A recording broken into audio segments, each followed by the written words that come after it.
dengan Al-Baqarah ayat 183. Bismillahirrahmanirrahim. Ya ayyuhalladzina amanu kutiba alaikumusiyam kama kutiba alal ladzina min qablikum la'allakum tattaqun. Ini ada yang menarik. Ini ada yang menarik di mana Allah menggunakan kata siyam. Padahal ada kata saum. Al-farqu, bedanya siyam dan as-saum, menurut Abdullah bin Suhail bin Sa'id dalam kitab Al-Furuq Al-Lughawiyah, kalau asyam yang di dalam Al-Quran itu yang kita terjemahkan puasa, itu mengandung arti al-imsak 'anil muftirat. Jadi menahan diri dari hal-hal yang membatalkan puasa itu sendiri, makan, minum, nah itu asyam secara prakteknya. Dan sedangkan kata saum Ramadan, ini mengandung arti al-imsak 'anil muhlikat, yaitu menahan diri agar puasa kita pahalanya nggak batal. Ini keren. Ujungnya adalah la'allakum tattaqun. Nah, la'allakum tattaqun, ini Mas, ini, yaitu agar kita bertakwa. Mari kita gabungkan. Di mana letaknya puasa itu? Health inside, fresh outside. Health here, di sini kita sehat, appearance kita pun segar. Itu yang puasa didik, yang ujungnya adalah tatakun. Jadi sahabat-sahabat, rekan-rekan yang bergabung di acara ini, ya saya sampaikan kenapa puasa itu sehat di dalam, fresh di luar. Yang saya katakan adalah ajaran Islam, ibadah ritual di dalam Islam, baik itu puasa, baik itu sholat, baik itu haji, itu selalu terkait dengan kuat bagaimana perilaku kita sehari-hari kepada sesama. Saya ulangi lagi. Ibadah ritual di dalam Islam itu akan diterima pahalanya ketika kesalehan sosial ini nampak fresh outside. Kita benar-benar menyebarkan kesegaran, kenyamanan kepada alam semesta, kepada tetangga, kepada siapapun. Kenapa? Buah daripada ibadah kita. Hati kita sehat. Health inside. Rasulullah SAW bersabda, ala fil jasadi mudghah. Tahu nggak kalian? Fil jasadi mudghah, kata Rasulullah. Di dalam tubuh manusia itu ada segumpal darah. Mohon koreksi, darah atau daging? Darah ya. Wa idza saluhat, apabila gumpalan darah ini benar, saluhat sairu jasadi kullu, maka semua tubuh kita akan sehat. Fresh outside. Health inside. Fresh outside. Ketika gumpalan darah ini di dalam ini sehat, maka sehat pula seluruh tubuh ini. Wa idza fasadat, ketika dia ini rusak, maka rusak seluruh tubuhnya. Ala wahyal qalbu, itulah hati. Maka puasa adalah pesantren. Pesantren ruhani, pesantren hati, agar hati kita, jiwa kita itu sehat. Karena exercise, karena upaya menyehatkan hati itu diantara dan jiwa itu adalah puasa. Jadi di sini letaknya. Health inside, fresh outside itu secara definisi asyam, yaitu kita menjaga hal-hal yang membatalkan puasa. Artinya apa? Kita tahan. As-shaum, kita tahan hal-hal yang bisa merusak pahala kita dengan akhlak kita. Maka ketika ini rapi, maka rapi pula apa yang kita lakukan sehari-hari. Jadi antara puasa dan perilaku kita sehari-hari bagaikan dua mata koin yang tidak bisa dipisahkan. Ketika kita di sini teman-teman Rusia mudah-mudahan belum lupa dengan mata uang rupiah. Gambar Soekarno ini adalah ibadah puasa kita. Dengan sepenuh hati, ihtisaban, dan gambar gedung MPR DPR ini adalah appearance kita, perilaku kita sehari-hari. Maka dua-duanya ini jangan dipisahkan. Batin kita rapih lewat siam, maka perilaku sosial kita pun harus segar. Maka itulah puasa. Yang ujung-ujungnya adalah la'alakum tattaqun. Demikian sekilas dari Bogor, Muhajir. Mungkin kita bisa diskusi. Kembali kepada moderator.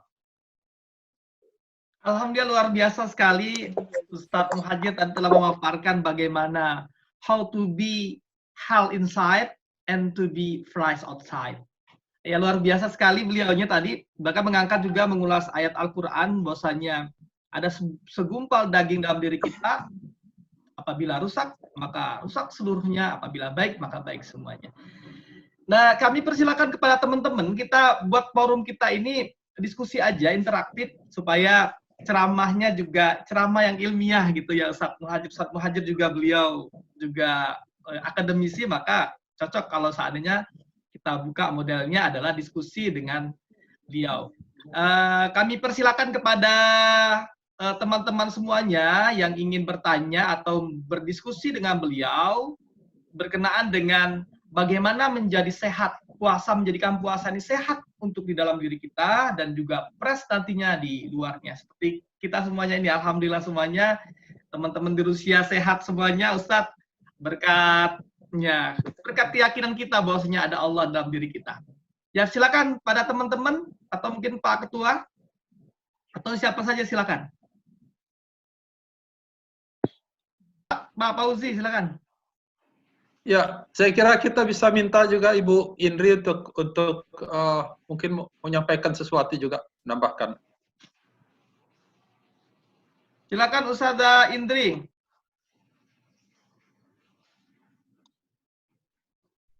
Ya, mungkin saya karena saya sebetulnya juga muridnya Abah ya, mungkin akan saya sampaikan mengenai Ramadan ini kaitannya dengan COVID mungkin ya. Bismillahirrahmanirrahim. Assalamualaikum warahmatullahi wabarakatuh.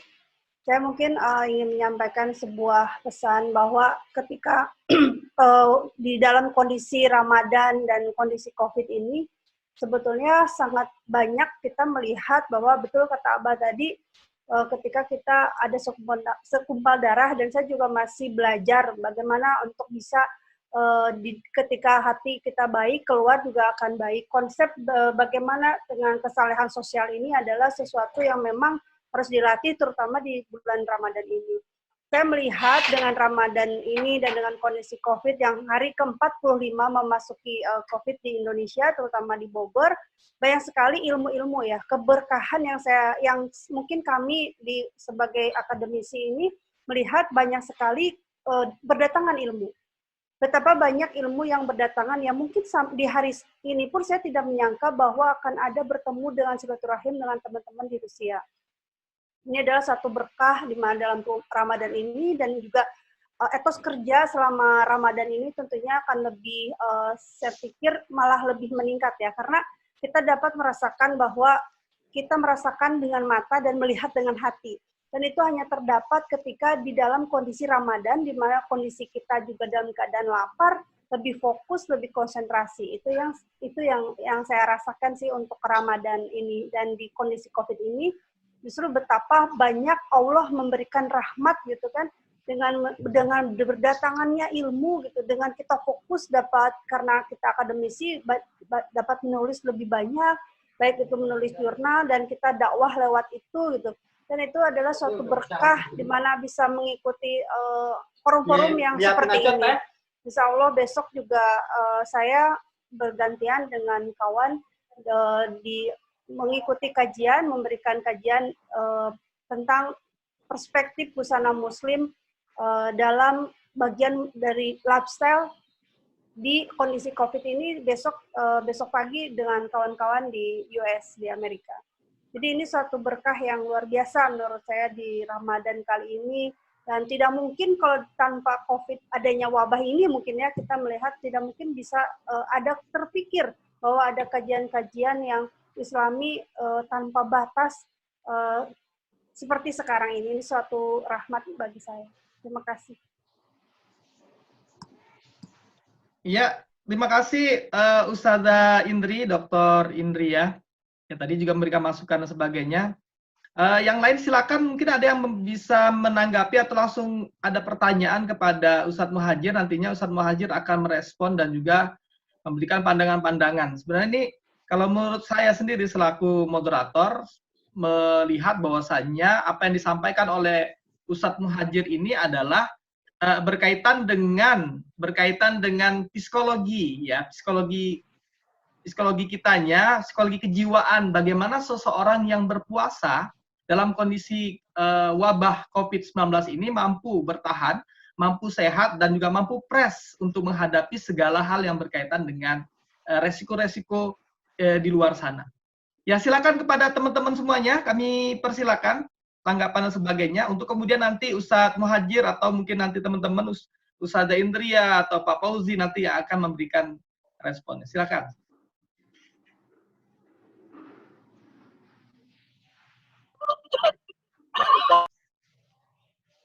Silakan Habib Taki, silakan.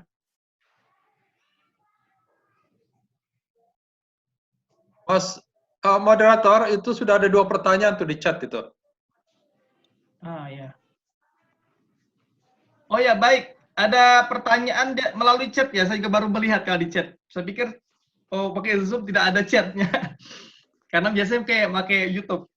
Pertanyaannya Ustadz Muhadjir, di sini ada pertanyaan dari Rusia sendiri ternyata. Pertanyaannya dari Ustadz Munadil Muksid, Abdul Muksid. Ya. Pertanyaannya, Assalamualaikum warahmatullahi wabarakatuh. Bagaimana menjaga makanan di bulan puasa ini agar tetap sehat dan kuat puasa di Rusia? Maksudnya apa? Maksudnya menjaga, maksudnya boleh jadi kalau saya tafsirkan di sini tulisan ini menjaga pola makan gitu Ustaz ya. Kemudian pertanyaan dari Muhammad Maulana, Assalamualaikum Ustaz, bagaimana mengelola kesehatan psikis yang sering gelisah? Nah ini buat saudara Maulana yang sedang galau, ya ini pertanyaannya, bagaimana menghilangkan galau, kalau bahasa gaulnya, bagaimana menghilangkan kegalauan hati ya melalui terapi yang Ustadz Muhadjir berikan tadi. Silakan Ustadz, tafadhol. Baik, untuk pertanyaan pertama nampaknya pola makan di Rusia ya, supaya tetap sehat itu yang saya tangkap nih. Betul tidak? Ini mungkin Mas Rohim yang bisa jawab nih, bagaimana pola makan yang sehat ketika puasa di Rusia. Karena di sini kan kita puasanya 18 jam kayaknya. Iya. Makanya kalau hal ini mungkin teman-teman Rusia bisa jawab gitu kan. Tapi yang jelas dari saya itu berapapun waktu yang ditempuh puasa, kalau niatnya kuat, itu insya Allah dikuatkan oleh Allah. Jadi ada satu kata, niat yang niat yang kuat untuk tujuan yang jelas. Sekali lagi, niat yang kuat untuk tujuan yang jelas. Berapapun jam puasa yang ditempuh, insya Allah dikuatkan oleh Allah. Nah, terkait dengan makanan, ketika tentunya di sahur, gitu ya, kita bisa makan yang membuat fisik kita ya kuat. Nah itu mungkin ini karena pertanyaan dari teman-teman Rusia, tentunya antara karbo, protein dan gizinya harus benar-benar ini dan vitaminnya. Tapi yang ingin saya sampaikan, ada puasa yang namanya puasa air. Ini dulu ketika, sebentar saya ulangi, ada puasa cai istilah bahasa Sunda, itu hanya sahurnya dengan air, bukanya dengan air. Ternyata kuat, mereka itu 11 hari. berpuasa. Ini saya berpikir ini dasarnya dari mana? Oh ternyata dulu ini dalam surat Al-Insan itu ada ayat innama nut'imukum liwajhillah la nuridu minkum jazaan wala syukura. Nah, kira-kira seperti ini, aku memberikan makan kepada miskin, kepada anak yatim, kepada orang yang tertawan gitu kan. Ketika itu Sayyidina Ali. Ini ayatnya dulu. Jadi ayat itu mengatakan aku tidaklah memberikan makan kecuali mengejar ridho Allah. Ini asbabun nuzulnya, sekali lagi. Asbabun nuzulnya adalah ketika Rasulullah SAW pergi ke rumah Siti Fatimah dan Sayyidina Ali, di situ Hasan dan Husain itu sedang sakit. Maka kata Rasulullah, kalau ini anak ini sembuh, apa yang kau lakukan? Aku akan berpuasa 3 hari ya Rasulullah. Akhirnya, hari pertama puasa ketika mau buka, ada orang miskin datang. Ya Ali, aku belum makan. Maka makanannya itu diberikan kepada fakir miskin itu. Ini asbabun nuzulnya jelas ini ya. Besoknya datang lagi asiran, miskinan, yatiman, miskinan, asiran ya. Saya agak lupa tuh ayatnya itu. Datang tuh anak-anak pertama anak yatim, kedua orang miskin datang. Ketika mau buka puasa dengan makanan, datang orang miskin. Ya Ali, aku sudah lama tidak makan. Itu makanannya diberikan. Sayyidina Ali kembali minum air. Dan terakhir orang yang tertawan. Ketika pas mau buka puasa, mau makan, set. Oh ternyata apa yang terjadi? Lagi-lagi ya Ali, aku belum makan, dikasih.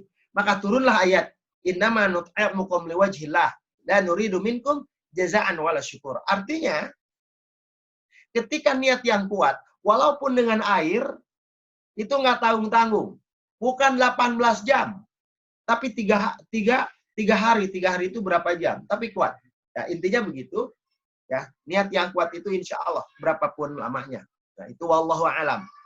Itu terus teman Maulana menghilangkan galau. Galau itu galon, gagal move on. Ya. Jadi begini. Ketika kita jadi galau itu kan terjadi karena 2. Ada masalah dengan diri atau masalah dengan orang lain. Nah, kuncinya Mas Maulana, ketika kegalauan itu berasal dari luar, maka damailah dengan hati. Ketika kegalauan itu berasal dari orang lain, yang terjadi dari luar diri kita, maka berdamailah dengan hati. Kedua, kalau kegalauan itu berasal dari diri kita, maka berdamailah dengan pikiran kita. Insya Allah nggak galau. Sekali lagi, apapun itu ceritanya, kegalauan itu akan ada, tapi kita harus dengan kreatif menghalau kegalauan itu. Sekali lagi, dan yang berikutnya, tolong lihat, open mind, open heart, and open hand.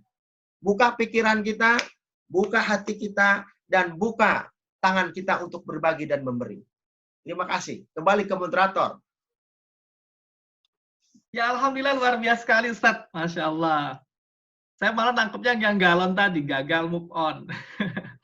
Ya, luar biasa teman-teman ya. Tadi yang bertanya dari Saudara Maulana dan juga Mas Munadil, memang di sini Ustadz Muhajir di Rusia kita dihadapkan pada banyaknya makanan yang ya memang banyak yang tidak halalnya. Bahkan kalau saya sendiri terus terang kadang-kadang belanjanya memang harus kepada orang Muslim. Tapi ketika saya tanya, ini halal tidak? Mereka bilang, ya ini zenayu. Saya nggak tahu kata ini halal apa tidak katanya. Mereka juga ternyata juga tidak tahu halal apa tidak. Padahal ayam itu. Dibilang nggak tahu yang motong siapa katanya. Dia nggak berani menjamin. Padahal saya ingin melimpahkan kepada penjual itu dosanya kalau seandainya tidak halal. Maksud saya begitu. Tapi ternyata dia pun tidak berani gitu Ustaz. Jadi kondisi di Rusia memang kita tidak seperti di Islamabad Pakistan, kula syai'in halal gitu kan, makan apa aja, makan pakora, makan chai, apa itu semuanya halal.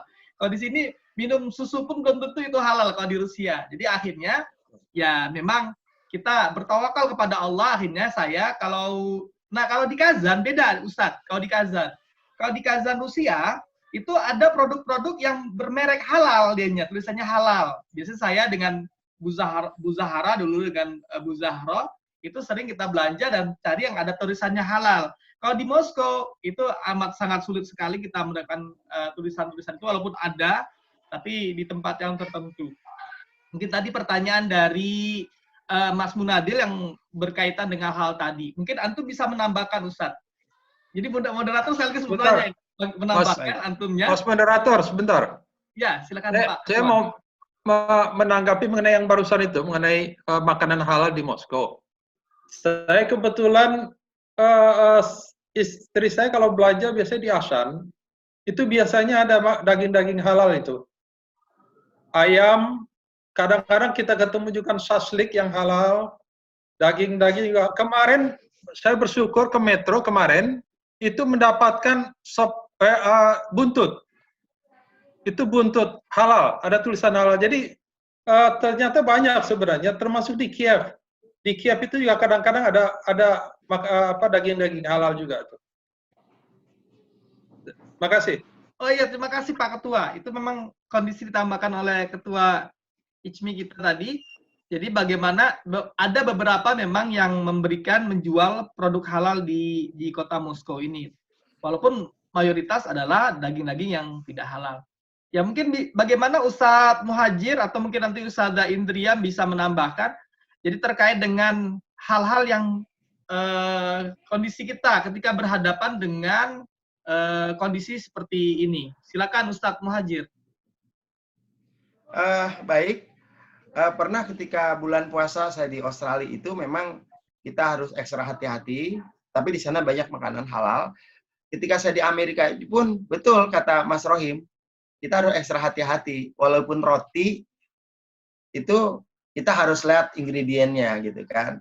Ya jadi begini teman-teman semuanya. Tadi dari Pak Fauzi ya udah ada masukan untuk menjaga kehalalannya. Memang kalau orang Islam, orang Indonesia bawa iman ke luar negeri yang notabene bukan negara Muslim, yaitu kita harus benar-benar terjaga makanannya ya.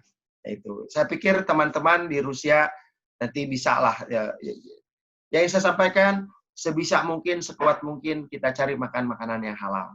Ya, kepepet amat mah atuh udah aja nyeplok telur gitu kan ya. Yang penting kita terjaga perut kita dari hal-hal yang diharamkan. Wallahu a'lam. Selagi ada telur atau apa kita sikat aja itulah. Pisang atau apa gitu. Wallahu a'lam. Ya, menjaga atau al-ihtiyat. Jadi kita menjaga untuk kemudian supaya apa yang kita makan ini halal. Ya, ini ada beberapa pertanyaan Ustadz Muhajir. Pertanyaan, ya. Ini dalam kondisi negara yang abnormal seperti Rusia ini yang banyakkan siangnya dibandingkan dengan malamnya. Ya, jadi pertanyaannya, Ustadz katanya, mungkin bahasa ini karena cewek ini, Ustadz katanya, agak lembut ngomong ya Ustadz ya. Ustadz, bagaimana jika ada yang mengganti puasa di musim panas yang 18 jam, ya diganti di musim dingin yang waktunya lebih pendek. Ini kayak trik-triknya ibu-ibu ini. Biasanya ibu-ibu biasanya karena memang tidak puasa di musim panas saat itu, musim panjang seperti ini, semi kasalnya, nanti diganti di musim dingin. Nah itu bagaimana pertanyaannya? Silakan Ustadz, satu-satu dulu kali. Nanti kita baca yang. Baik, saya lihat dulu Qur'annya ya supaya nggak salah ya. Jadi begini, di dalam Al-Quran, di sini dikatakan ayyam ma'dudat, waktu-waktu, hari-hari yang tertentu. Faman kana minkum maridan aw ala safarin fa'iddatu min ayyamin ukhar. Barang siapa yang sakit dalam perjalanan ganti di hari yang lain. Di situ ada kata ayyamin ukhar. Gantilah di hari-hari yang lain. Hari-hari yang lain ini fikih masalahnya, banyak pendapat. Tapi saya berusaha untuk bukan untuk beristihad, karena di sini ada teman dari NU tadi, siapa itu? Mungkin beliau bisa membantu saya. Jadi begini, tadi kata Ustadz Rohim, di Rusia itu iklimnya abnormal, betul? Begitu. Artinya, ketika kita meninggalkan puasa, ya, meninggalkan puasa, ya, ini kita meninggalkan puasa karena dua hal, sakit dan berjalanan. Kita nggak berbicara 18 jam ya, enggak. Nah, ketika kita sakit di Rusia, misalkan yang 18 jam sakit misalkan. Terus di situ dalam fa'idatun min ayamin ukhar dalam Al-Qur'an. Gantilah ya. Gantilah pada hari yang lain. Artinya pada hari yang lain itu kan tidak disebut musim panaskah, musim dinginkah, musim semikah, yang jelas ganti. Gitu. Tapi penggantinya itu memang benar-benar murni ingin mengganti.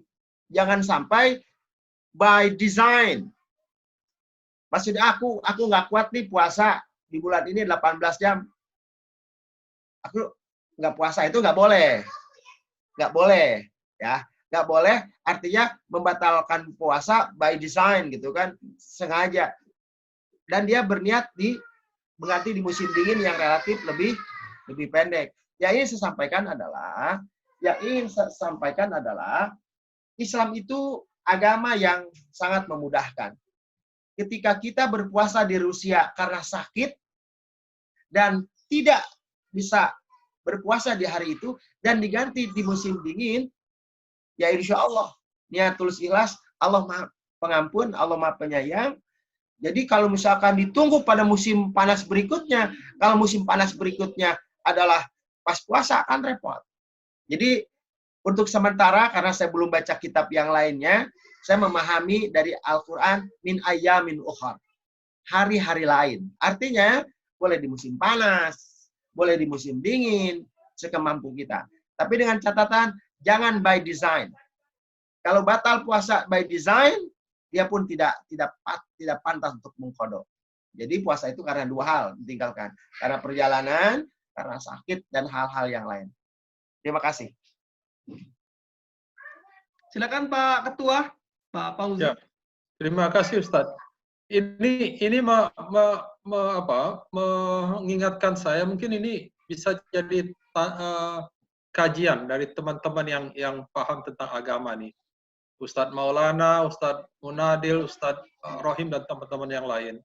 Sejak saya datang, itu pertanyaan di sini, warga Muslim di Rusia ini, warga Muslim Indonesia ini adalah pertanyaan, apakah kita harus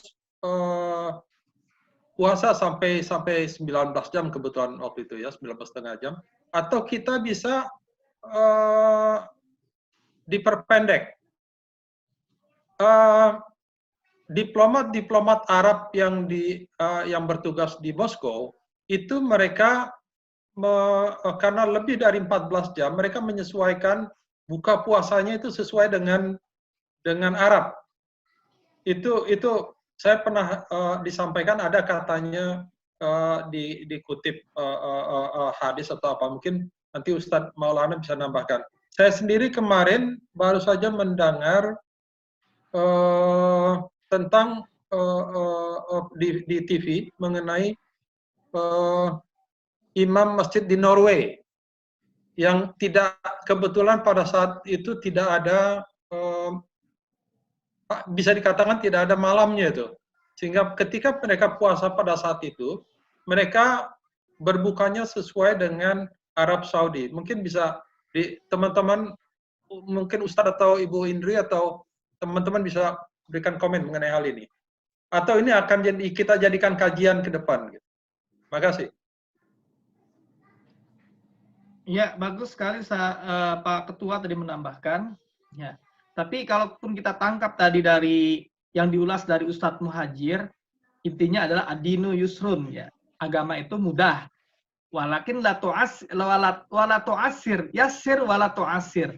Mudah tapi jangan dipermudah, jangan dipersulit, ya. Mudah jangan dipersulit. Tapi juga jangan juga terlalu memudah-mudahkan. Jadi intinya itu memang. Tapi Baik. ya jadi intinya, silakan Ustaz Muhajir. Ya, sedikit saja. Di ayat tentang Ramadan, di ayat 185, Allah menegaskan kembali, mengulangi lagi. Ya, yaitu, وَمَنْ كَانَ مَرِيضًا أَوْ عَلَىٰ سَفَرٍ مِنْ أَيَّامٍ أُخَرَ يُرِيدُ اللَّهُ بِكُمُ الْيُسْرَ وَلَا يُرِيدُ بِكُمُ الْعُسْرَ. Allah itu menginginkan kita ini dalam kemudahan, bukan mempersulit. Artinya, teman-teman dari Rusia ya yang sakit atau perjalanan ketika tidak puasa bisa dikodo di musim dingin. Kenapa? Karena Allah ingin memberikan kemudahan. Wallahu alam. Silakan kembali ke moderator. Ya, syukran Ustaz. Jadi memang benar, jadi ujungnya memang Allah ingin menginginkan kita adalah kemudahan. Yuridullahu bikumul yusra wala bikumul Yuridu usra. bikumul usra. Ya, jadi tidak mungkin tidak sulit intinya. Jadi memang kondisi negara Rusia ada bagian daripada negara yang abnormal atau negara yang tidak jelas waktunya. Musim panas biasanya lebih cenderung panjang dibandingkan dengan musim dingin. Kalau musim dingin itu lebih pendek. Jadi kalaupun puasa di musim dingin nanti insya Allah kita nanti suatu saat nanti nggak tahu generasi berikutnya kapan itu Desember nanti bisa puasa.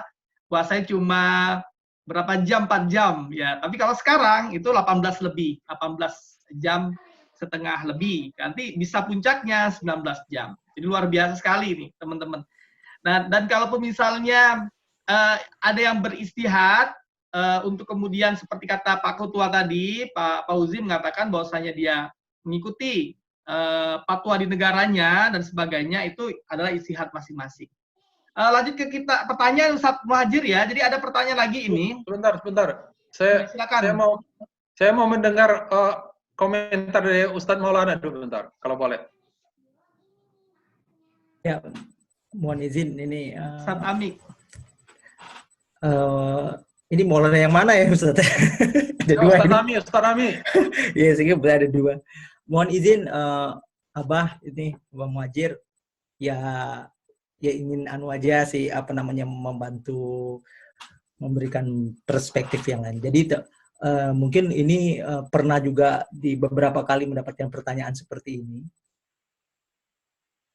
Namun kita ini seringkali pertanyaan selalu dibawa kepada aspek ke fikih gitu ya. Coba kita arahkan ke aspek yang lain gitu. Kalau kita mengarah kepada aspek fikih, itu pasti akan banyak perdebatan karena akan ada mazhab-mazhab, ada konsep ini, konsep ini. Boleh jadi seperti yang disampaikan oleh Pak Ketua Ijmi tadi itu bisa jadi seperti itu. Bisa jadi juga di tempat yang lain tidak bisa seperti itu. Namun coba kita membawa kepada perspektif yang lain gitu. Perspektif apa itu?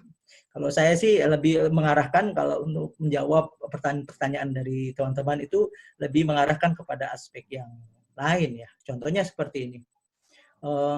Teman-teman, tadi kita sudah mendengarkan dari Ustadz Muhajir bahwa hal-hal yang membatalkan puasa itu sudah ditentukan, yaitu sakit, perjalanan, dan kata pesan dari Ustadz Muhajir itu jangan dibuat-buat lah, intinya seperti itu.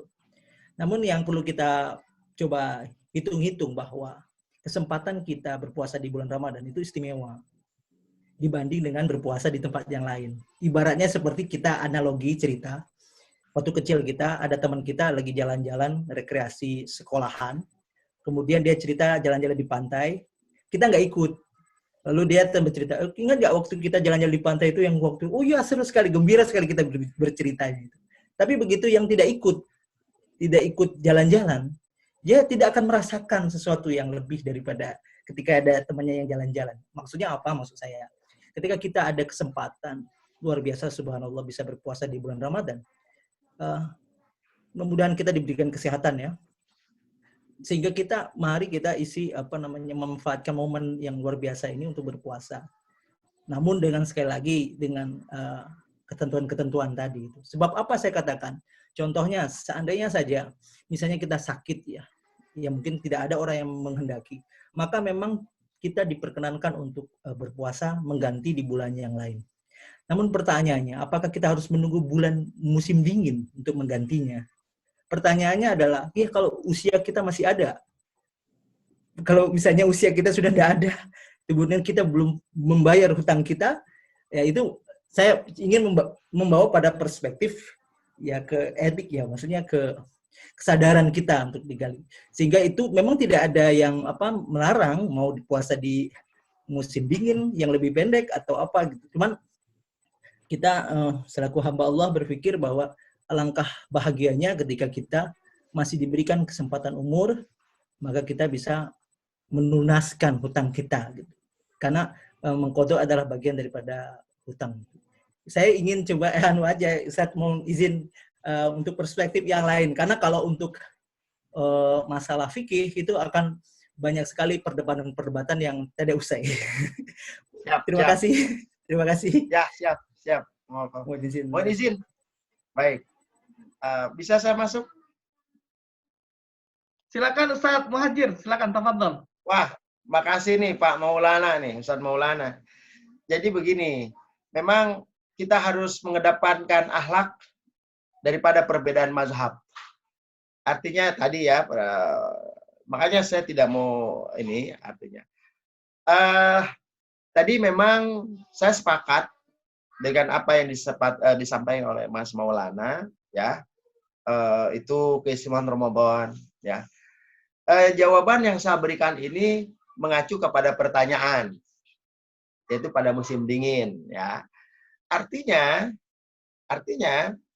ketika puasa Ramadan itu di musim panas dan selesai di musim panas dan dia ingin mengkodok, ini keistimewaan, ingin mengkodok langsung karena kita nggak tahu umur kita masih sampaikah ke musim dingin. Maka kenapa kita harus menunggu musim dingin? Hajar aja langsung udah di musim panas juga kita ganti, kan lebih keren. Itu kalau mampu, ya. Karena apa? Itu tadi, kalau misalkan di musim panas itu masih sakit, masih ini, ya ini. Artinya begini, saya menangkap dari Mas Rohim itu adalah, kenapa juga kita harus menunggu qadha di musim dingin, yang belum tentu kita sampai ke sana. Kalau kita mampu mengqadha pas berakhirnya Ramadan itu masih di musim panas, why not? Kita berpuasa qadha di musim panas. Nah itu tadi. Maka kata-kata saya itu, jangan sampai kita by design. Kalau boleh tahu setelah musim panas di Rusia musim apa? Setelah musim panas musim apa di Rusia? Musim gugur ya? Musim gugur itu. Itu.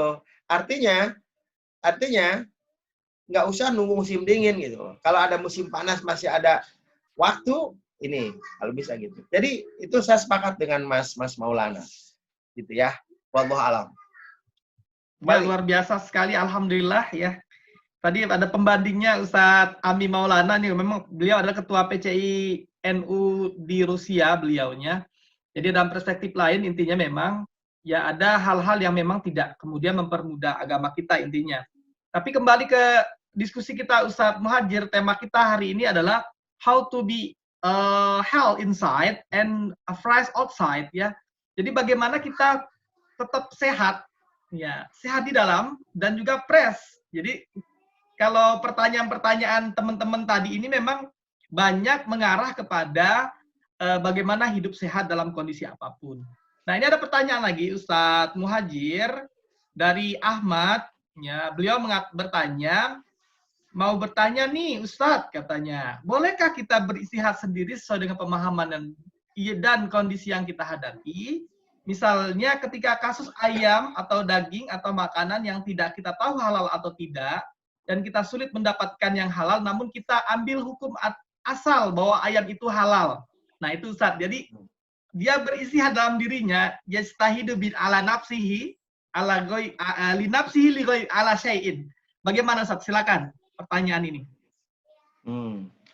Baik, ini lagi-lagi masalah fikih yang mungkin di sana ada perbedaan, ya begitu. Namun nanti kita tunggu dari Ustadz Maulana dari perspektif yang lain ya.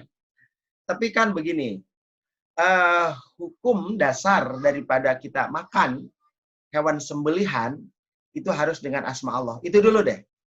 Itu dulu. Ya. Bagaimana dengan teman-teman yang berada di negara non-muslim mayoritasnya? Ya. Saya pikir begini.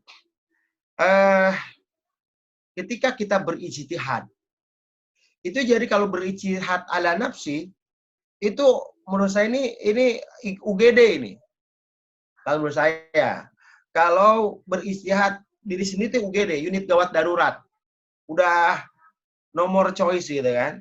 Tapi selagi kita, semisalkan, masih bisa bergerak, dan kita pergi ke tukang ayam, kita punya bahasa, kita punya keyakinan, gitu kan. Apakah bisa kita mesan ayam dan kita sembelih sendiri, sehingga kita terjamin kehalalannya, atau kita berusaha mencari, tadi kata Pak Fauzi itu kan, ada bacer-bacer yang muslim gitu kan, nah gitu. Begitu. Nah, kalau semuanya itu ditempuh tidak bisa dan tidak bisa, maka kita berserah diri kepada Allah, maka ad-darurat tubihul mahdurat. Darurat, kedaruratan itu akhirnya menghalalkan hal-hal yang mahzurat, yang tanda petik ya diharamkan dalam arti tidak disembelih itu.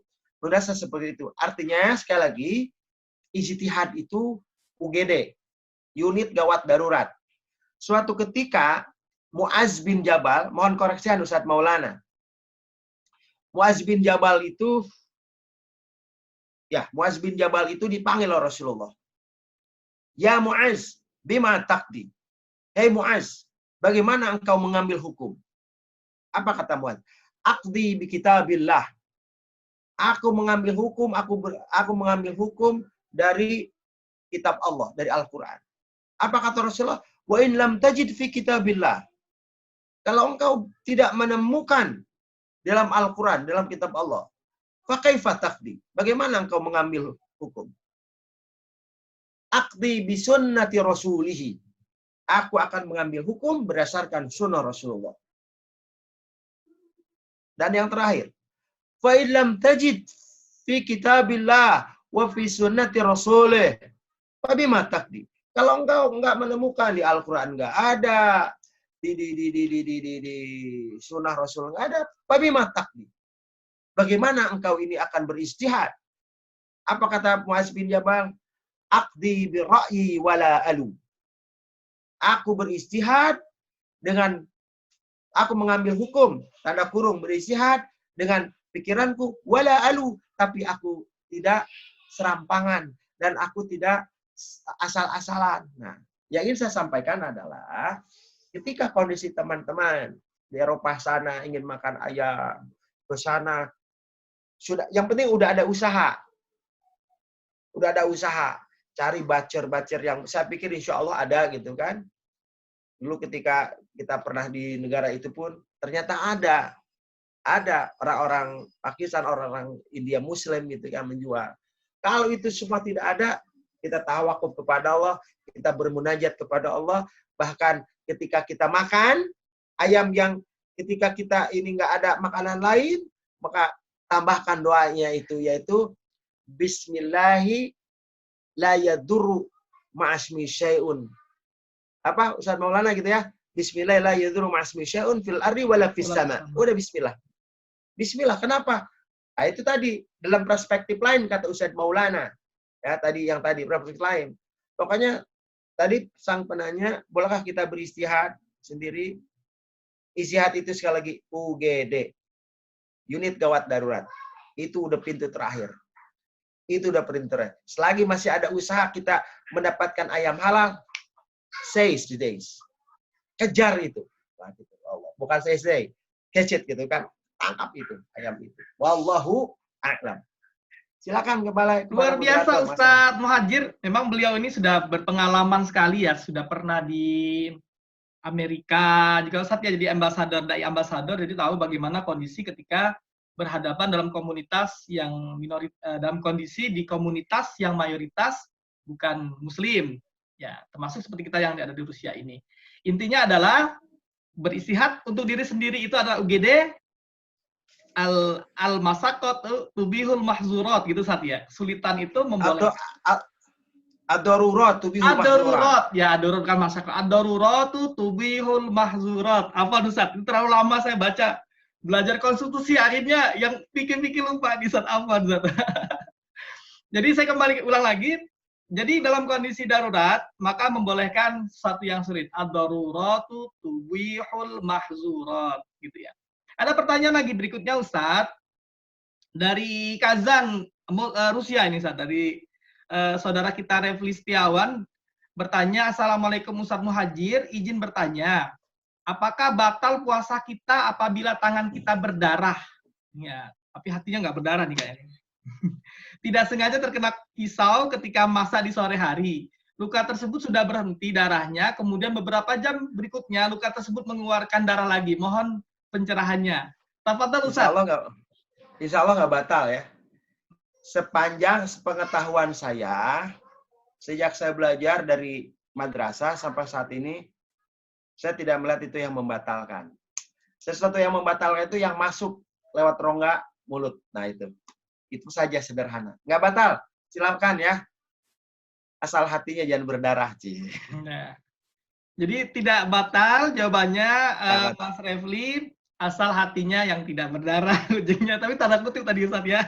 Tidak terlalu serius yang berakhir intinya. Karena darahnya kalau hatinya berdarah ya susah itu, karena ya berarti semuanya rusak semuanya. Oke, silakan teman-teman semuanya.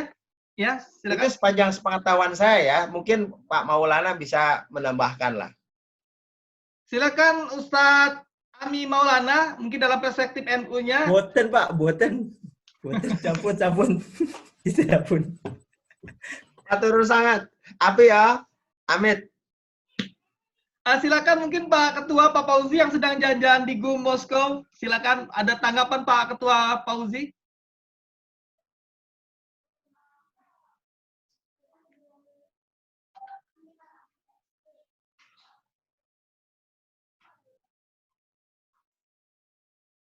Silakan yang lain dulu lah, kalau ada. Iya. Ini ketua kita memang sedang jalan-jalan di GUM. Background-nya GUM ya, mall. Itu Rusia, Bu Indria suka shopping di sana biasanya. Mungkin Ustazah Indria, kalau mau menambahkan silakan Ustazah Indria. Atau mungkin silakan. Bu Indria juga termasuk, walaupun beliau adalah ya termasuk yang suka berpetualang, pernah ke Moskow, pernah ke Kazan, pernah ke belahan dunia lainnya termasuk di Amerika, bisa mungkin menambahkan pengalaman beliaunya ketika berhadapan dalam kondisi di negara-negara yang abnormal seperti di Rusia. Silakan Ustazah Indria. Assalamualaikum warahmatullahi wabarakatuh. Ya, mungkin sama saja ya, seperti yang disampaikan Ustaz Muhajir. Waktu itu pengalaman saya tuh di Amerika tahun 98, tinggal di sana setahun. Kebetulan karena memang di East Coast, di Philadelphia, jadi banyak kosher yang halal. Dan kalau misalkan memang nggak kita dapatkan, kita beli dagingnya malah di orang Yahudi. Jadi waktu itu lebih mudah untuk bisa dapetin makanan-makanan halal sih, alhamdulillahnya. Jadi banyak daging yang bisa dibeli, tidak beli di supermarket, tapi di supermarket khusus ya di paling dekatnya itu ya ke orang Yahudi lah. Kalau misalkan memang kepaksa harus beli daging atau beli ayam ya ke orang Yahudi, atau kita lebih seringnya sih makan ikan ya waktu itu. Cuman kalau misalkan pas lagi berpuasa ke Rusia kan memang belum pernah ya. Jadi pas ke Rusia memang pas di hari-hari yang bukan puasa. Tapi itu pun ketika kita jajan, kalau di Dagestan dan Kazan kan memang banyaknya halal ya, jadi nggak ada masalah. Tapi ketika waktu kemarin di Rusia, kita 3 hari selama di Rusia, makannya jadi di GUM terus tuh, ada restoran di mall itu di GUM yang restoran orang Timur Tengah ya. Akhirnya kita jadi makannya di situ terus, walaupun agak mahal, jadi kita ngirit-ngirit ya, soalnya di tempat lain kita nggak tahu mau makan di mana gitu. Dan selain di situ, kalau di Moskow, saya juga nggak berani, paling ke McD, itu pun mungkin ikan ya, tapi nanya-nanya dulu sama Ustadz. Waktu itu kebetulan sama Ustadz, sama rektor salah satu universitas di Indonesia itu, Mukuro, beliau juga ustadz, jadi katanya udah deh bismillah daripada kita nggak makan, makannya jadi McDonald yang ikan ya itu. Tapi tadi berdoa itu tadi yang kata tadi Ustaz Muhajir. Gitu. Saya kalau boleh tambahkan sedikit. Saya termasuk bersyukur di Moskow ini karena mendapatkan makanan halal itu banyak sekali. Di mall-mall, kemudian di supermarket itu banyak, itu ada warung-warung yang membuat menyatakan bahwa makanannya halal. Jadi di supermarket, kemudian di mall-mall besar itu biasanya ada itu. Di food court-nya ada restoran-restoran yang halal. Dan itu tidak mahal, bukan restoran, maksudnya di kedai-kedai yang enak, bagus dan tidak mahal gitu. Relatif tidak mahal. Dia banyak sekali di Moskow ini. Mungkin karena saya sering jalan-jalan ke mall kali ya. Makasih. Pak Ketua emang luar biasa beliaunya ya, sekarang aja masih jalan di mall di GUM. Ya ini ada termasuk es krim ya, es krim di GUM itu enak sekali. Iya, Ustazah Indria memang suka termasuk yang hafal jalan-jalan mall. Termasuk Bu Zahro tuh biasanya memang niat ke Rusia juga untuk jalan-jalan katanya ke mall. Tapi sampai sekarang saya belum sempat nemeni beliau lagi.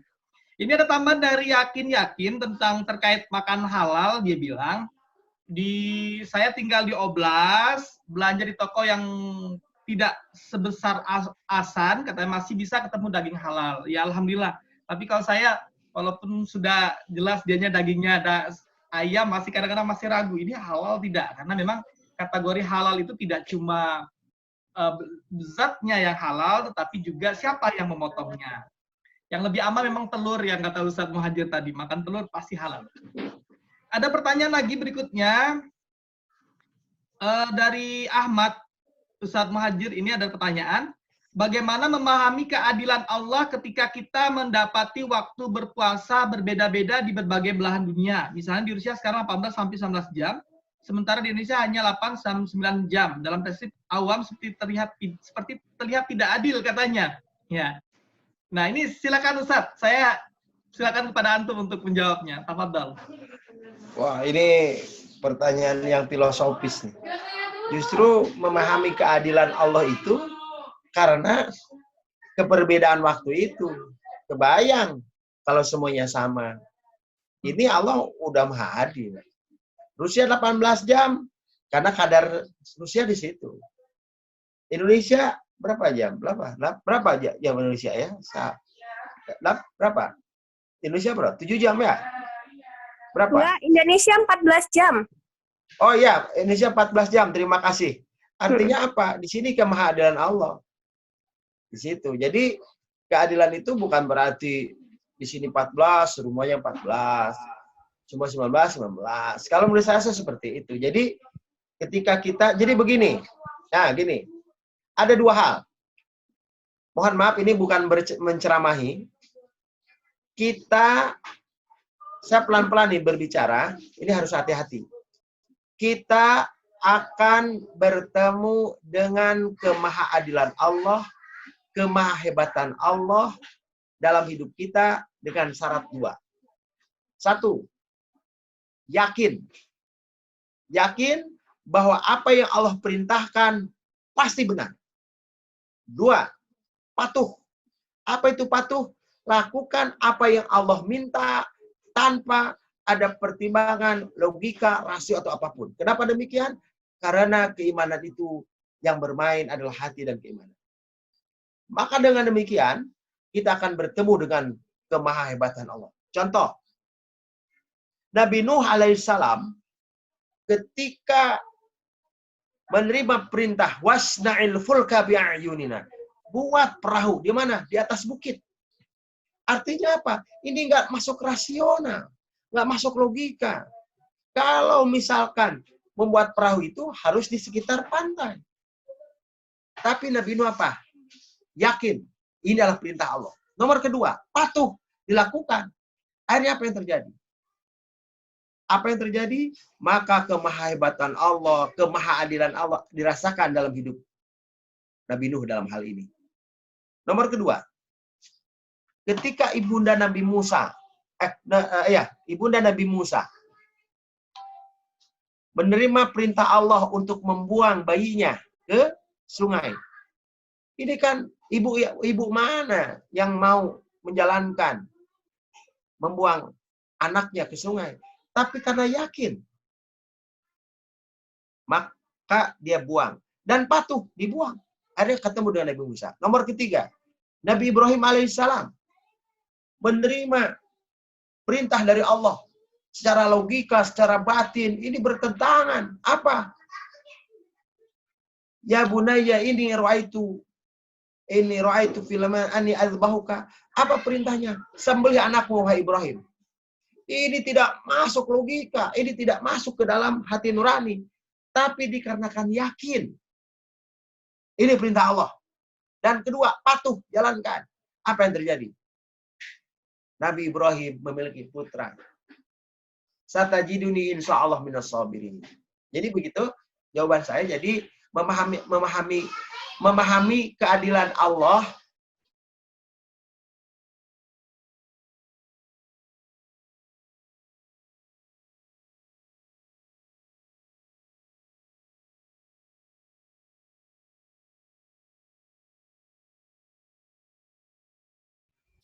Terhenti ya? Sinyal kali putus. Oh, Terhenti ya? Harus Kirain di-refresh saya- tuh. Oh ya, Ustadz Muhajirnya sepertinya Ustadz Muhajir sedang gangguan. Mungkin kita sambil menunggu Ustadz Muhajir, kita persilakan kepada Mbak Zahro yang ada di UFA sharing pengalamannya bagaimana berpuasa di UFA. Silakan, nanti Bu Zahra nanti di Kazan. Sambil menunggu Ustadz Muhajir. Tafadhol, Bu Zahro. Mana Mas Rohim? Ya, Mas Rahim. Udah tuh Mas Rohim. Pak Muhajir udah. Mas Rahim. Silakan Pak Ustadz Muhajir, tadi ada gangguan seperti antum ya. Silakan, tafadhol. Jadi memahami keadilan Allah adalah dengan dua hal. Yakin dan patuh. Yakin perintah Allah pasti benar. Patuh, jalankan. Ketika kita menjalankan puasa di Rusia 19 jam, sementara di Indonesia 14 jam, maka yakin ini adalah ketentuan Allah, patuh, jalankan. Ini memahami keadilan Allah. Karena apa? Yakin dan patuh adalah cara kita untuk bertemu dengan keadilan Allah, kebesaran Allah, kemahebatan Allah dalam hidup kita.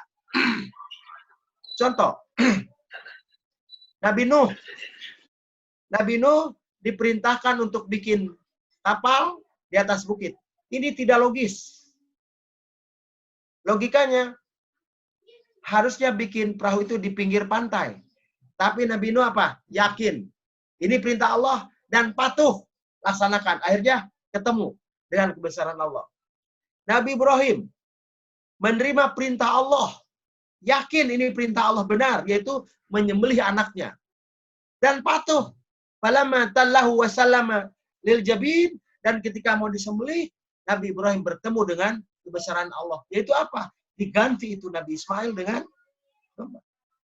Ibunda Nabi Musa menerima perintah Allah untuk melemparkan bayinya ke sungai. Ini tidak logis. Tapi dikarenakan yakin perintah Allah pasti benar dan patuh dilemparkan, maka bertemulah dengan kebesaran Allah.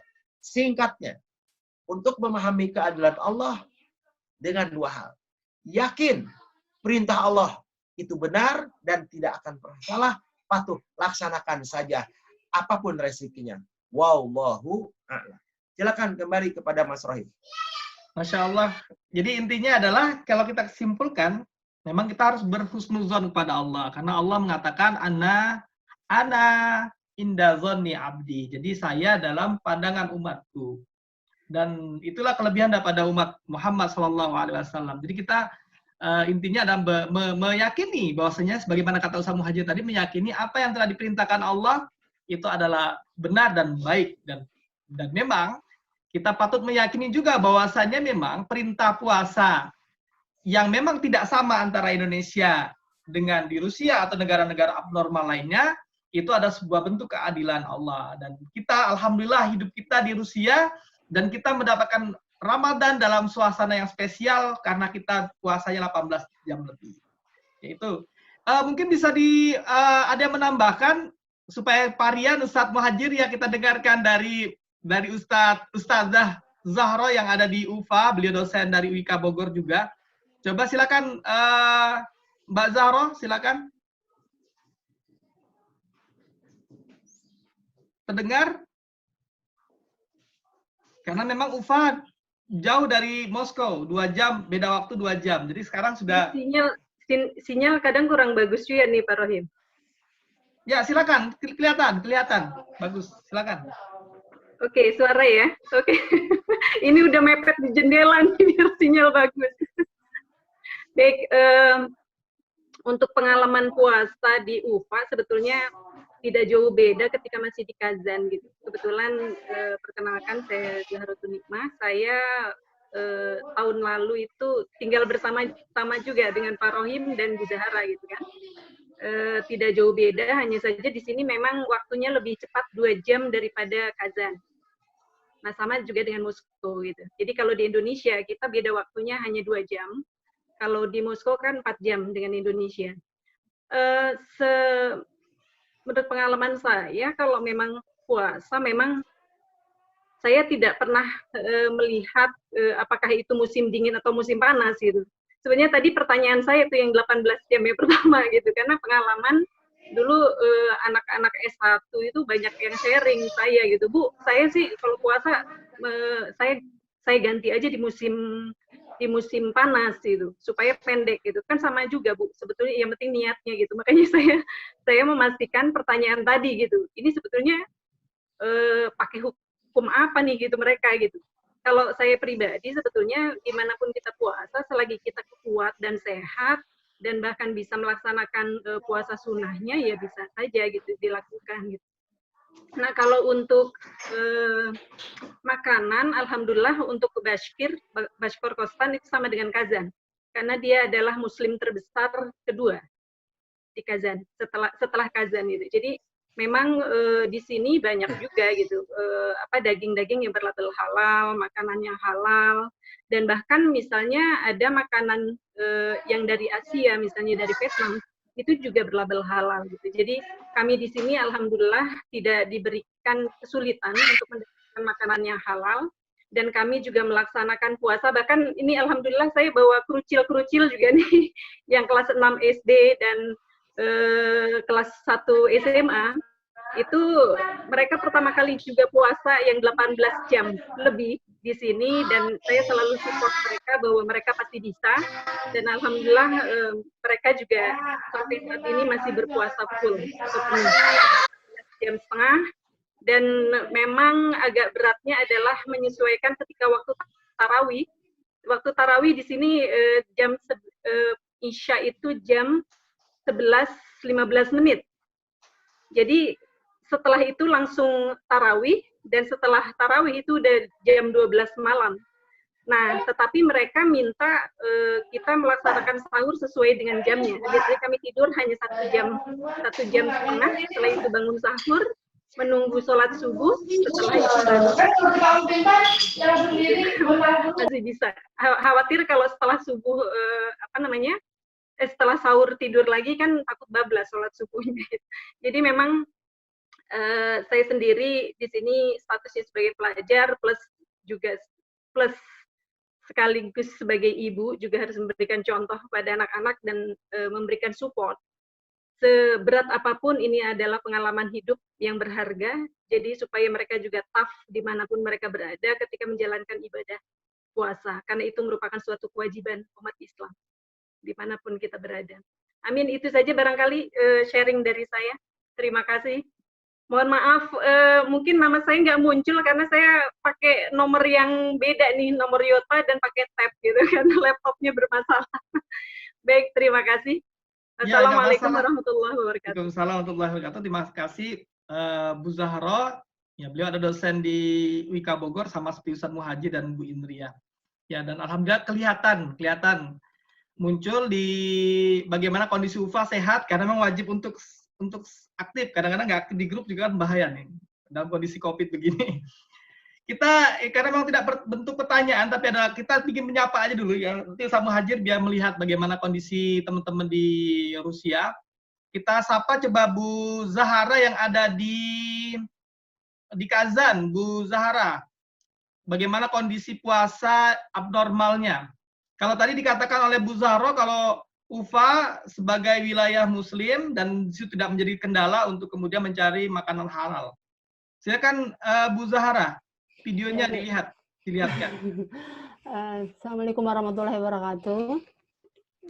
Terima kasih teman-teman. Maaf tadi saya terlambat karena saya ada kelas di Jakarta. Jadi tadi terlambat bergabungnya. Ya, terima kasih Ustadz Muhajir dan Pak Indria, Bu Indria tadi telah walaupun mungkin tadi tidak mengikuti dari awal, tapi di akhir-akhir tadi saya bisa menangkap tausiahnya tadi ya. Jadi saya di Kazan sama dengan Bu Zahra dulu sama Pak Rohim juga yang sedang mengambil program S3 pendidikan. Dan alhamdulillah di Kazan ini kebanyakan Muslim ya, mungkin beda dari kota-kota yang lainnya gitu ya. Di sini di lingkungan saya ini alhamdulillah juga tidak susah untuk mencari makanan halal gitu.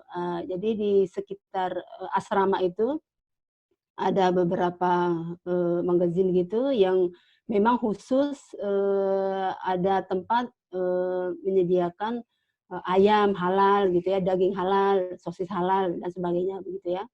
Jadi mungkin alhamdulillahnya tidak susahlah seperti kota-kota yang lainnya gitu ya. Di Kazan juga waktunya sama puasa sekitar 18 sama 19 jam ya. Yang sahurnya itu jam 2 kurang 10 mungkin ya. Dan buka puasa itu jam 7.15 menit. Biasanya ketika sebelumnya ya, tahun-tahun lalu kita puasa, kadang adik-adik ini yang ada S1 itu suka berbuka puasa di masjid. Karena dari asrama itu mungkin sekitar 100 meter ya masjid. Jadi mereka suka melakukan puasa bersama di situ. Setelah itu mereka lanjut ke sholat taraweh. Dan ada juga beberapa adik-adik itu yang suka baca Al-Quran ya. Tapi dengan keadaan sekarang mungkin tidak bisa ya. Sudah masing-masing berjamaah. Sudah masing-masing melakukan sholat taraweh di rumah, di asrama, dan kita juga tidak dibenarkan keluar kecuali hanya 100 meter dari asrama ya. Itu pun hanya boleh membeli kebutuhan gitu ya, sedangkan mau keperluan-keperluan lain tidak dibenarkan gitu. Kenapa? Karena ada polisi setiap saat berjaga-jaga gitu ya, berjaga-jaga baik di siang hari ataupun di malam harinya. Dan kita selalu kalau tidak memakai masker itu kita akan dikenai denda. Denda itu sekitar 3.000 rubel gitu.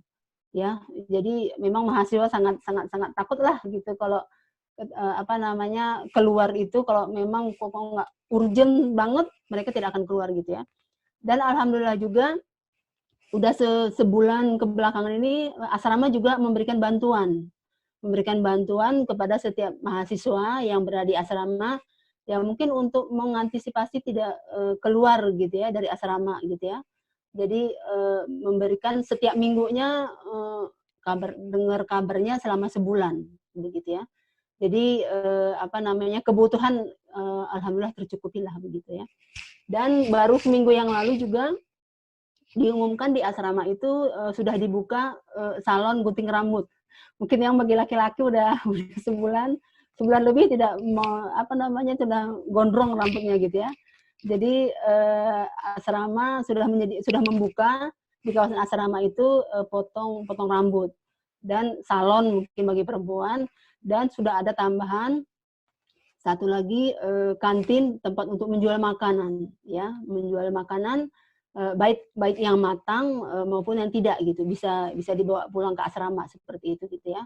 Jadi ya saya bersyukur mungkin dari dari teman-teman yang lain yang tinggal selain Kazan mungkin agak lebih agak lebih aman lah dari segi makanan juga ya, dari segi kampus juga sangat peduli sekali kepada kita mahasiswa, apalagi yang asing ya. Selalu dipantau, selalu datang ke kamar menanyain apakah sehat apakah tidak, seperti itu ya. Alhamdulillah sih begitu ya. Jadi mungkin itu saja Pak Rohim, pengalaman mungkin saya kedua kalinya ya merasakan puasa di Kazan gitu ya.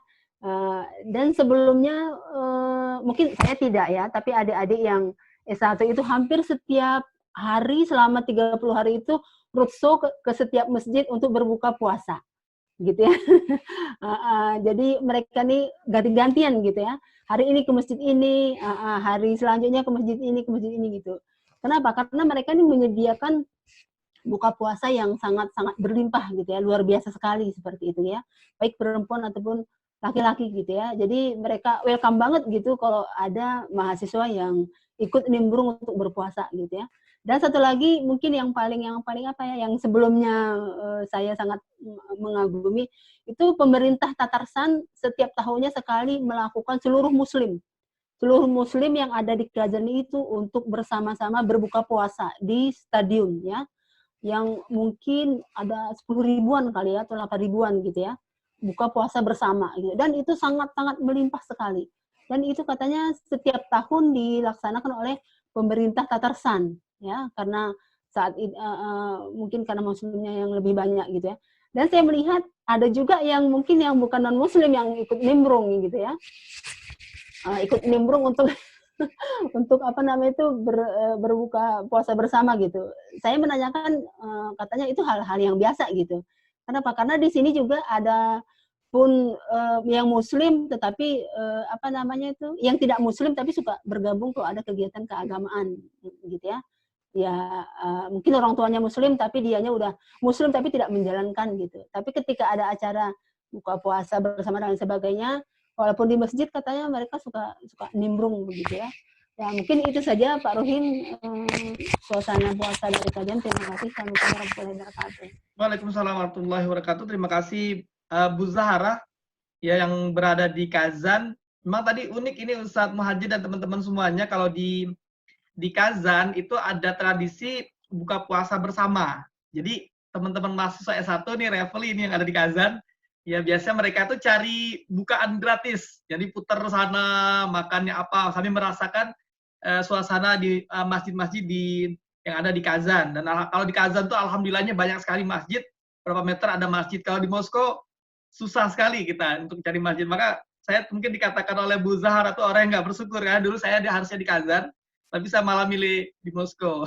Tapi ada juga kelebihan-kelebihan di Moskow. Nanti kita coba dengarkan tanggapan dari mantan ketua Permira, yaitu dan penulis buku Memeluk Beruang Merah, yaitu Ade Irma Elvira. Silakan, bagaimana kondisi puasa di Moskow? Ya, Assalamualaikum warahmatullahi wabarakatuh. Sebelumnya saya mau meralat sedikit, bukan memeluk tetapi merangkul bukunya. Nama judul bukunya itu Merangkul Beruang Merah. Jadi tuh di dalam buku itu menceritakan tentang kisah saya, bagaimana cara mendapatkan beasiswa di Rusia sampai dengan kehidupan di sini, terus juga masyarakat Muslim di Rusia, bagaimana kita berpuasa di sini, semua pengalaman-pengalaman saya di sini sampai dengan bagaimana belajar di Rusia gitu.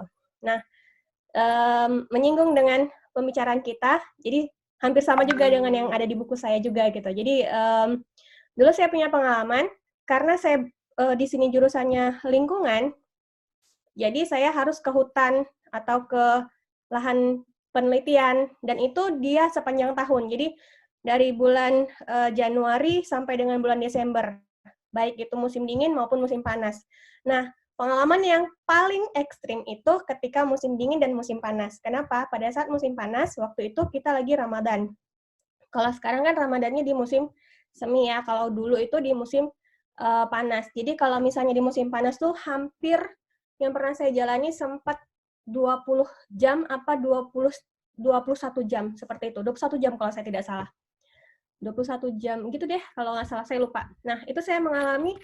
Jadi puasa di sini sahurnya jam 1 lewat sudah azan, kemudian berbukanya tuh jam 11 malam. Jadi kita tuh nggak bisa tidur, jadi kayak kita kayak kita balap-balapan antara buka dan sahur gitu. Jadi mungkin siapin makan buka, habis itu nunggu beberapa menit, makan lagi sampai dengan subuh gitu. Nah, terus jam 9 pagi itu saya harus ke hutan. Kalau misalnya ke hutan itu bisa sampai dengan ada yang jam 5, ada yang jam 9 malam. Kalau yang jam 9 malam, saya jujur saya nggak puasa karena itu memang saya nggak kuat. Dari jam 9 pagi sampai 9 malam, 12 jam saya di hutan. Mengitari hutan itu dengan berjalan kaki itu memang Masya Allah saya nggak puasa. Tapi saya ganti di hari yang lain. Tapi yang kalau misalnya jam 9 sampai dengan jam 5 sore saya di hutan, pulang dari hutan saya tidur. Saya udah nggak mau tahu lagi lingkungan sekitar saya kayak gimana, saya udah nggak mau tahu, saya tidur. Setelah itu jam 10 saya baru kebangun, saya siapin bukaan, jam 11 baru buka gitu. Jadi seperti itulah rutinitasnya. Dan saya lihat di sini banyak hikmah yang saya ambil selama bulan Ramadan di Rusia. Pertama, kedekatan kita sama Allah itu tiada batas. Jadi orang bilang itu Allah tuh dekat. Memang benar. Allah itu bagi saya tuh bukan di hati, tapi di helaian nafas saya. Disitulah Allah. Jadi setiap kita bernafas Allah itulah. Kenapa saya waktu itu pernah pengalaman juga Allah itu dekat ketika waktu pada saat itu saya di hutan di musim dingin. Bayangin saya tidur itu hanya menggunakan saya tidur itu dengan menggunakan selimut 3 lapis. Selimut yang tebal ya, 3 lapis, baju 5 lapis, pakai kaos kaki 5 lapis, terus pakai jilbabnya berapa lapis ya, saya lupa. Dan itu masih menggigil, tidur dalam waktu 1 jam aja saya nggak bisa gitu. Terus juga ke dalam hutan dengan salju masih sepinggang saljunya itu gitu. Terus di situ saya bilang sama Allah, saya tuh udah nggak kuat, terus saya bilang, ya Allah, putarkanlah hati teman-teman aku udah nggak kuat, daripada aku mati di sini, aku bantu aku ya Allah, aku pengen pulang, aku pengen balik ke ke Daca tuh rumah. Dan seketika tuh yang di perkiraan cuaca itu tidak ada salju, tiba-tiba Allah turunkan salju sederas-derasnya, akhirnya kita balik gitu. Jadi memang Allah tuh sangat dekat gitu. Hikmahnya satu tuh kita lebih dekat dengan Allah.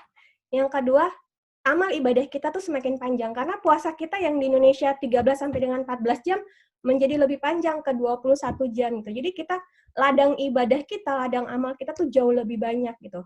Dan yang ketiga yang saya tahu ya, kalau misalnya kita ibadah puasa itu kan yang nantinya akan kembali sama Allah kan. Nanti kan itu yang akan dinilai sama Allah, yang akan dihitung sama Allah. Nah, itulah yang nantinya akan membantu kita di akhirat nanti gitu.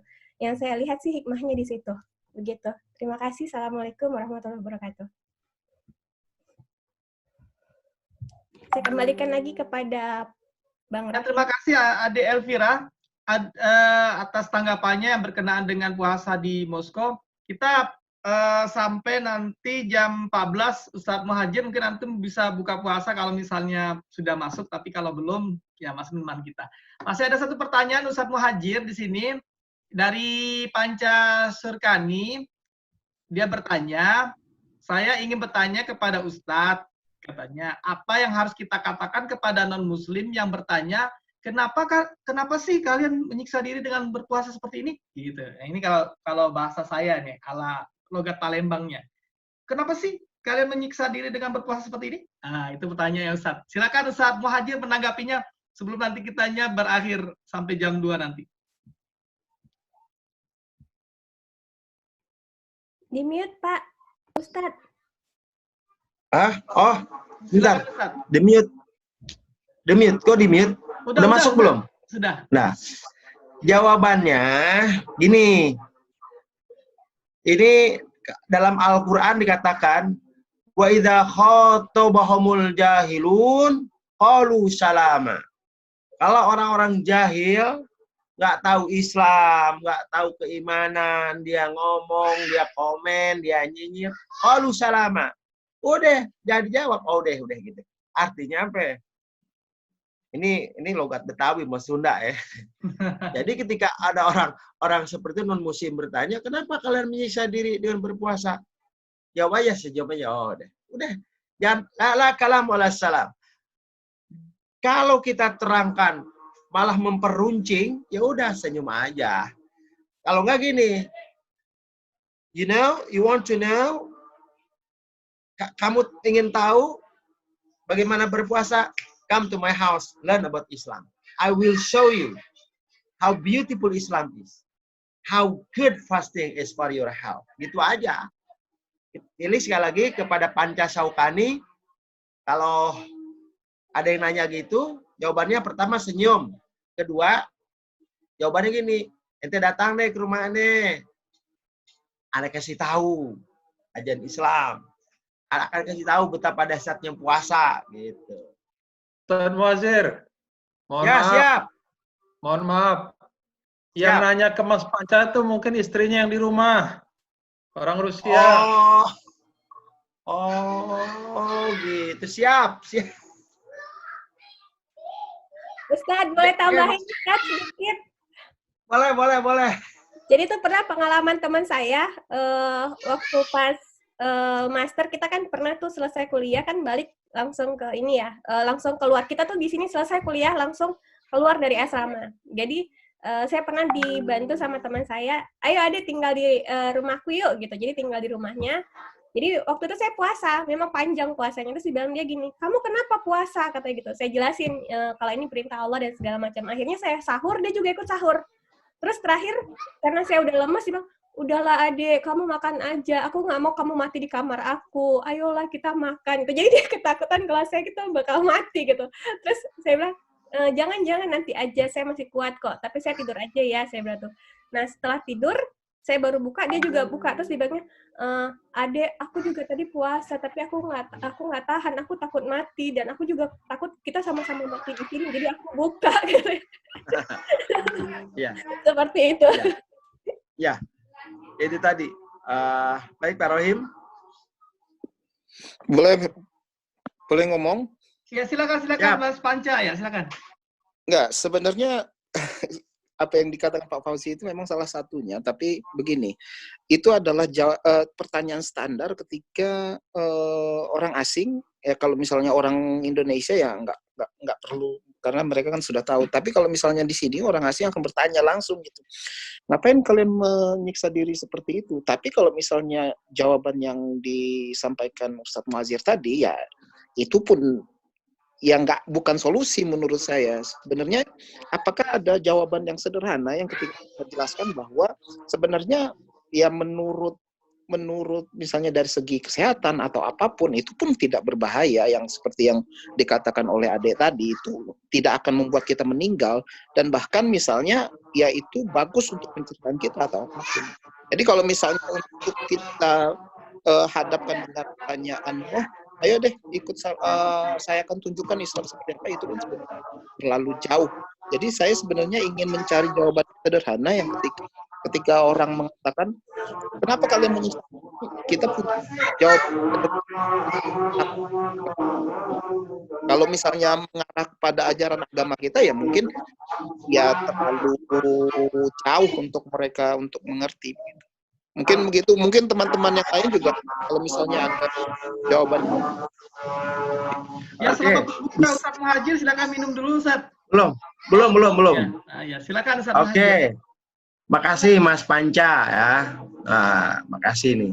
Itu jawaban yang tadi saya bilang, emang itu kalau memang itu tidak dianggap solusi, ya saya mohon maaf. Jadi memang pertanyaan-pertanyaan orang asing itu memang harus dijawab dengan taktis. Sama seperti ketika saya ditanya, kenapa Muslim sholat menghadap kiblat. Kiblat kan terbuat dari batu.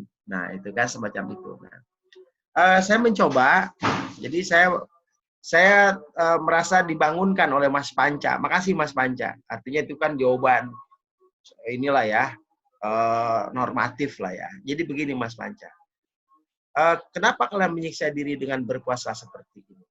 Jadi kan ketika berhadapan dengan pertanyaan seperti itu akan terjawab menurut saya ketika kita melihat kondisi si penanya itu seperti apa.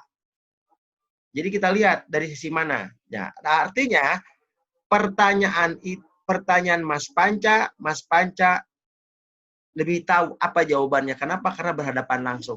Seperti halnya saya ketika ditanya langsung ketika di Amerika ini, Anda Muslim. Kenapa Anda ini bersolat menghadap kiblat? Kiblat itu terbuat dari batu. Sontak saya bisa menjawab dan dia tercenung mendengar jawaban saya. Gitu. Jadi menurut saya seperti itu. Jadi ketika Mas Panca berhadapan seperti itu, Mas Panca insya Allah bisa menjawab sesuai dengan apa yang Mas Panca inginkan. Contoh tadi, puasa menyehatkan. Anda, kenapa kami berpuasa? Contoh, karena perut ini, usus 12 jari ini bekerja all the time in our life. Dan puasa itu memberikan waktu, break time for our ini, untuk pencernaan kita. Seperti itu. Dan ini bukan siksaan. Tapi ini adalah untuk upaya mengistirahatkan. Jadi begitu. Wallahu a'lam. Mungkin saya akan buka nih. Mas Panca, makasih. Pak Rohim. Iya, silakan, Ustaz. Gimana, Ustaz? Tolong minta nomor. Ya, gimana? Terima kasih banyak atas jawabannya. Ya, siap. Ya, ini bukan jawaban, Mas Panca. Makasih, Mas Panca. Sama-sama. Pak Rohim. Iya, Ustaz. Gimana, Ustaz? Tolong mintakan nomor telepon Taki ya. Taki. Oh ya, Habib Taki ya, insya Allah. Habib Taki ya. Habib Taki nanti kasih ke Bu Zahra. Pak Fauzi, Bu Ade, Elvira, Bu Zahra, Mas Panca, Bu Zahra. Terima kasih. Mohon maaf lahir batin. Assalamualaikum warahmatullahi wabarakatuh. Waalaikumsalam warahmatullahi wabarakatuh. Alhamdulillah. Terima kasih banyak atas pencerahannya dari Ustadz Muhajir. Selamat berbuka puasa. Ya, kita semuanya hari ini alhamdulillah telah menyelesaikan agenda kita di ICMI Rusia, yaitu pengajian mingguan. Dan pada hari ini dihadiri oleh Ustadz Muhajir. Beliau adalah dai kondang dan beliau juga penceramah. Beliau juga ada dosen di Ibnu Khaldun Bogor. Selamat berbuka puasa buat Ibu Indria dan Ustadz Muhajir yang ada di Indonesia. 2 jam kemudian di Bu Zahra dan kita di Moskow masih lama intinya memang. Patut diketahui semua teman-teman semuanya ya bahwasannya kegiatan ICMI Rusia itu kita adakan seminggu sampai dengan akhir Ramadan. Berikutnya setelah ini nanti akan ada pembicara-pembicara lainnya, yaitu saya juga lupa namanya. Nanti akan di-share di dalam bentuk pamflet dan di situ kita harapkan juga partisipasi teman-teman semuanya untuk bisa hadir dan menyimak ulasan-ulasan dari orator-orator kita. Dan juga kita untuk kajian di ICMI tidak cuma pengajian, nantinya kita juga akan mengadakan diskusi. Nanti Bu Indria juga pembicara lainnya yang ada di Indonesia bisa turut berpartisipasi menyampaikan hal-hal yang berkenaan dengan wawasan keilmuan dan sebagainya. Mungkin cukup ada tambahan Pak Ketua, Pak Fauzi? Atau langsung saya tutup?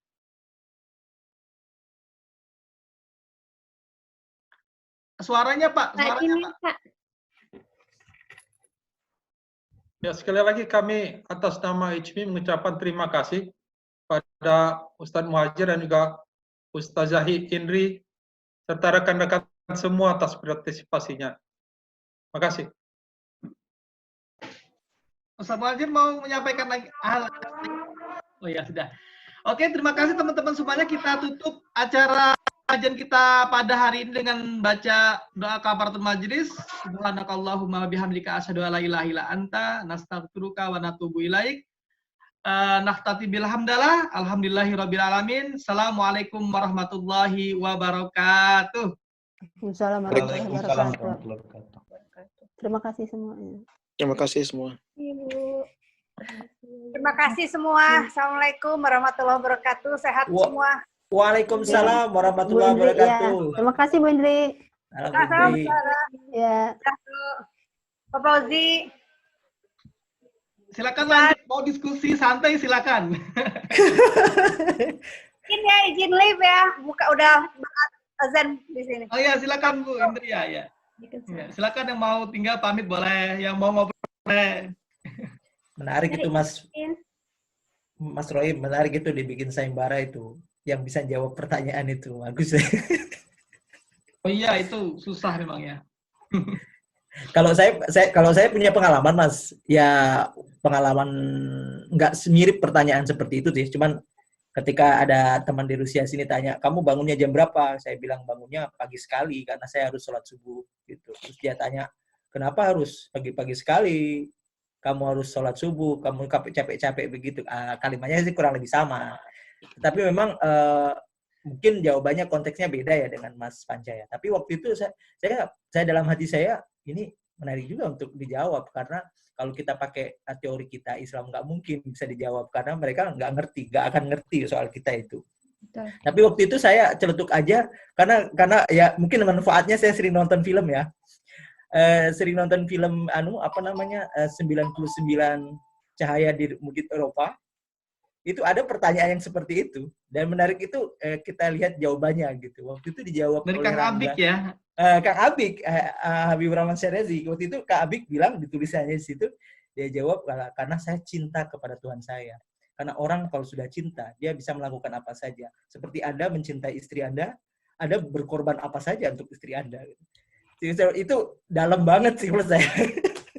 Tapi ya belum tentu juga 100% bisa menjawab istilahnya pertanyaan, karena mungkin kasusnya pun beda. Tapi ya itu pengalaman sih, mungkin salah satunya istilahnya referensi. Tapi kalau jawabannya tadi karena saya cinta kepada Tuhan saya, yang tidak bertuhan bingung juga dia jawab, loh ini apa kamu cinta dengan sesuatu yang tidak terlihat kan? Karena banyak orang di sini kan tidak beragama. Tapi kalau cinta itu Mas, namanya dia cinta harta misalnya ya, dia akan korban apa aja untuk hartanya. Ya itulah. Ini pertanyaan menarik dari Panca. Saya minta kesediaan Mas Maulana untuk kasih jawaban. Ditulis di WA grup kita, karena itu sangat nampaknya Panca perlu itu dibantu untuk memberikan jawaban seperti itu. Silakan aja nanti dibantu. Karena jawaban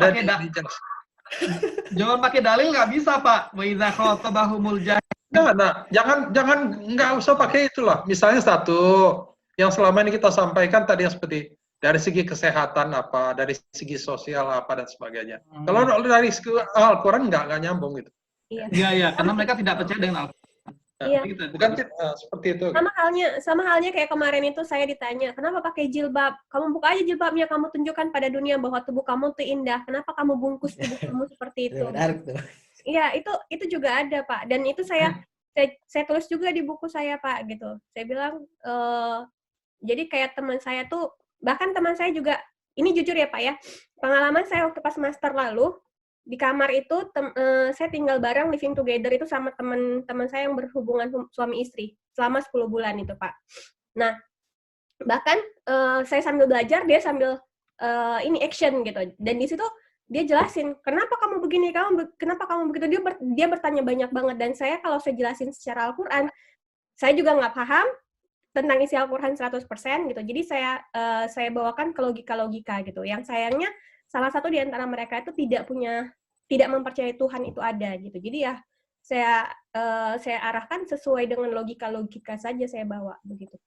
Jadi satu contoh misalnya bisa dikasih jawaban. Saat ini puasa itu sudah jadi salah satu terapi bagi orang-orang di seluruh dunia ya, dari segi kedokteran ya, bahwa ini menggunakan sebagai terapi untuk penyembuhan tertentu gitu. Jadi ini salah satu yang mungkin bisa kita sampaikan jawaban gitu, seperti itu. Iya betul. Yang kedua itu mungkin bisa dikaji lagi mengenai yang saya sampaikan mengenai berapa jam harus puasa di sini.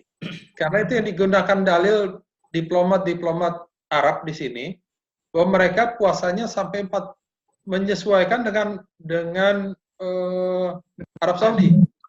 Karena memang ada kalau tidak salah katanya ada dalilnya menyatakan bahwa disesuaikan dengan negara setempat seperti itu. Gitu. Bukan Pak. Kalau di Norway sudah itu dilakukan. Gitu. Bukan Pak, saya waktu itu pernah saya dapat ini ya Pak ya. Jadi kalau sudah melewati 20 jam kita berpuasa, kita mengikuti negara Islam terdekat dengan kita. Gitu. Misalnya kayak kayak kita di Moskow yang negara Islam terdekatnya yang paling banyak di mana, misalnya di Kazan, kita mengikuti waktu Kazan gitu, yang terdekat. Tapi kalau rata-rata sih yang kemarin itu waktu pas orang-orang yang di Moskow ya Pak ya, mereka menganggap lebih baik yang terbesar tuh di Saudi, jadi mengambil yang ke Saudi aja yang lebih ininya gitu, yang lebih pastinya gitu Pak. Makanya diambil dengan waktu Saudi. Tapi itu apabila sudah 20 jam lebih, jadi maksimal itu 20 jam. Kalau masih 18 jam, kita tetap ngikutin waktu yang ada sekarang, gitu. Oke, terima kasih. Untuk Mas diskusi Rohib. kita ini Pak, berapa jam baiknya Pak? Bagusnya. Kita lihat di dalilnya, bukan ke berapa jamnya. Enggak, maksudnya ini diskusi kita ini apa namanya? Pengajian kita ini berapa jam? Dari jam 12 sampai jam 2 atau? Saya kira saya sudah sampaikan dulu, jam 12 sampai jam 1.30. Saya sudah sampaikan. Oh, iya. Karena untuk memberikan kesempatan narasumber kita yang dari Indonesia ini untuk persiapan untuk berbuka dan puasa. Ya. Baik, nanti berikutnya kan Mas Munadil tuh Mbak Rani. Itu nanti jadi moderator, nanti bisa memposisikan. Saya paling nanti admin untuk kalau tadi kan sambil semuanya.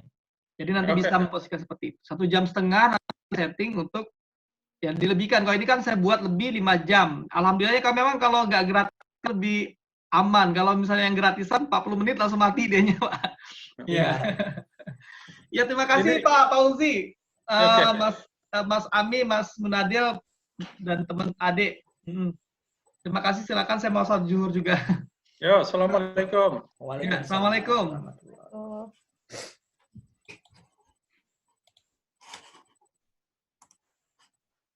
End meeting.